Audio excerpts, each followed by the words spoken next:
Now, this is going to be amazing and you should try it. If you are trying to lose weight or you're struggling to lose weight or somewhere you can't seem to lose those extra kilos or that fat, well, I'm just going to show you one simple trick, just one simple trick that will help you lose your extra kilos and keep you in that fat burning zone. And yes, there are many other ways to lose weight out there, but this is one thing that has really helped me, and that is what I want to share with you. And it's something that I also have tried and it has worked like magic. And not just that, I ended up looking much better and leaner than before. And if you are also struggling, then this is something that will help you. Now, if you think I'm going to tell you to maybe weigh your food or start counting calories, well, I'm not going to tell you to do any of those complicated methods. Now, what I'm going to be sharing with you is very simple. So even if you're a beginner, you can try it out. And what's really nice about it is that even if you try it out for 30 days, you will see quite a lot of difference. Now, before I tell you what exactly I did, let's just try and understand this. Now, when it comes to losing weight, most of us know it comes down to two things, which is calories in and calories out. So eat lesser food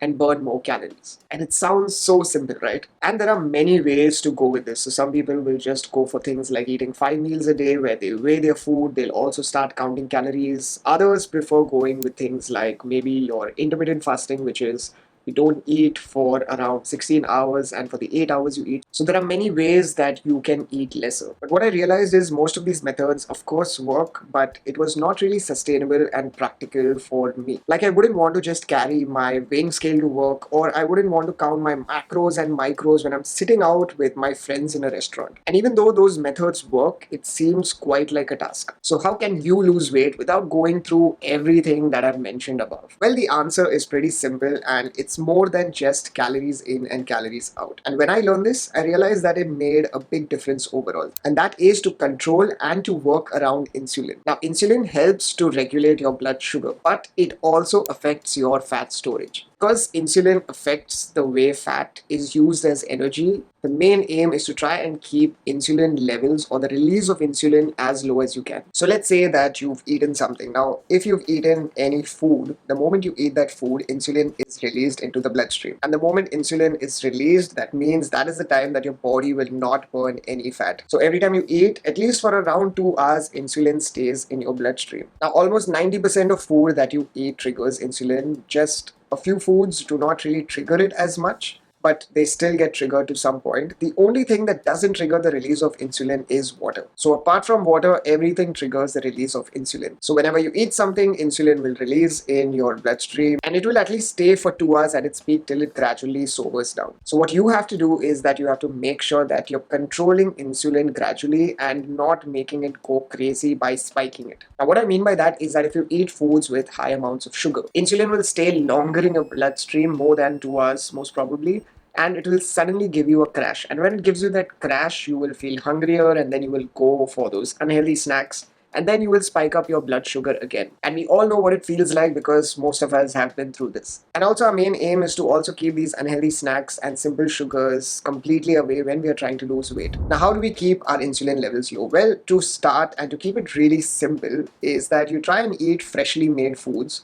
Avoid all the processed food like your white bread or your pasta or anything that is processed and will spike your blood sugar immediately. So make sure that you stay away from these unhealthy processed foods and unhealthy snacks in general. Now I'll try and make another video regarding this, but for now just remember that do not eat foods that immediately spike your insulin. So our aim is to lengthen or to extend the period of time where the body is not releasing insulin and it is using our stored fat for energy. So if you eat every couple of hours, you're releasing insulin every time you eat. So how do you lengthen or extend the time period where you're not releasing insulin? Well, you just have to do something very simple, is just go for having 2 to 3 meals a day without snacking. Now, it's not as difficult as it sounds because you're anyway having your breakfast, lunch, and dinner. You're just making sure that you're not snacking in between. Because going for longer periods without eating a meal is more important than the foods you consume. And it's not just for losing weight, but for overall health. So no matter how clean your food choices are, if you are constantly consuming snacks, you will find it very difficult skill to burn body fat, and that's regardless of the quality of your food. And it's precisely why the one trick that I'm going to share with you will help you with exactly that. So what is the trick that is very important for your fat burning success? Well, that is the timing of your meal. Now, this is a method used by a famous celebrity trainer who's trained many celebrities get the body that they want, and his name is Steve Sim. And it's the same method that I followed, and it took a little time, but it gave me results and it was more sustainable for me. So now, what does this method of timing mean? So to be in the fat burning zone, you have to make sure that you time your meals well every day so that your insulin stays super low for most part of your day. And the more you stay in this fat burning zone, it will help your fat fuel all your workouts, and also it will help you go through your daily activities. And it also encourages more fat to be used for energy. So firstly, you have to make sure that you're eating 2 to 3 meals per day with no snacking in between. End of story. So how does this work is that between your each meal, you're creating a window of at least a gap of 5 to 6 hours where you're not really eating anything. And that will keep your insulin levels low and use your stored fat for energy because you're creating longer gaps between your meals. So firstly, I'll tell you how it works with your insulin, and I'll also tell you how you can place your workouts. Now let's say you eat your breakfast at around 7 a.m. and then you snack something around 9 a.m. and maybe then grab your lunch around 1 p.m.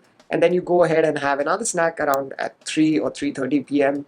and then you have your dinner maybe around 6 or 7, and then maybe you have another snack just before you go to bed. Now, every time you've eaten a meal, that means 2 hours after the meal, your insulin has been released, which is quite an approximate. And post 2 hours, it's where it gradually disappears. But then you start to eat again, and again your insulin has risen, and you stay in this cycle, and your body never enters the fat burning zone. But now, what happens if you have 3 meals a day? This is what it's going to look like. Because of the longer gaps in between your meals, your body is going to use stored fat for energy, as insulin levels will not be risen at that point of time. So basically, you're not eating constantly and you're not spiking that insulin. So the time where insulin is low, your body is using your fats for energy. And this is what a schedule for a 2 meal a day looks like, just in case you feel like you want to go with this. And if you're working out, which you should, then this is what a 3 meal schedule would look like. If you have a habit of working out when you just wake up, like some people really like doing that. So let's say that you work out at around 7 a.m. Then your breakfast should be at around 8:30 a.m. Your lunch should be around 1 p.m. and your dinner should be around 7:30 p.m. And this is all without snacking in between. But if you're someone who likes to work out after having breakfast, then this is what you should do. Have your breakfast at around 7 a.m. Go for your workout around 10:30 a.m. Have your lunch around 1 p.m. and have your dinner straight at around 7 p.m. Now, for those who like to work out after lunch, well, you have your breakfast around 7 a.m. You have your lunch around 1:30 p.m. You work out around 3:30 p.m. and you have your dinner around 7 p.m. And for those who like to work out after dinner, well, you have your breakfast around 7 a.m. You have your lunch around 1:30 p.m. You have your dinner around 6:30 or 7 p.m. and you work out around 9 p.m. Now, I'm sure you have questions like, but I feel hungry after a workout. Then, well, you have to time your meals according to your workout. So choose any of that is mentioned above. Now, he suggests that if you are trying to burn fat, then try to have your last meal at least 3 hours before you start to work out, because at that point, your insulin levels stay really low. So by the time you just start to work out, you're already in the fat burning zone. And just try to avoid eating too many carbs before you work out, because that could keep your insulin release on a rise for at least around 4 hours. And apart from that, he also suggests you to have BCAAs, which is your amino acids, before and after your workout, so that you save your muscle mass and encourage to burn your fat. And if right now you're like, wait, if I have a BCAAs, my insulin will spike up again, and you just told me to not spike your insulin. Well, you're absolutely right, because when you have something like a BCAAs, your insulin will spike, but because your BCAAs or your amino acids do not have carbohydrates in it, especially if you buy the pure ones, the insulin spike that it will cause is very short-lived. And since they do not have carbs, so your amino acids are delivered right into the muscles that just require them. And it will avoid those muscles from breaking down. And well, it worked for me because it set my body up to burn that fat while I build muscle. Now you can go out try and figure out and let me know what your results are. And especially if you're someone who's trying or you're struggling to lose weight, this method works. Of course, there are many other methods out there that also will work, and I have tried many of them myself, but somehow this worked the best for me and it was more sustainable for me as compared to going with the extreme fasting and dietary habits. So feel free to try this, and also let me know in the comments if this one trick that I've shared with you has made the difference for you if you've tried it out. So do let me know, and until we meet again next, don't stress and be awesome. Rocher that.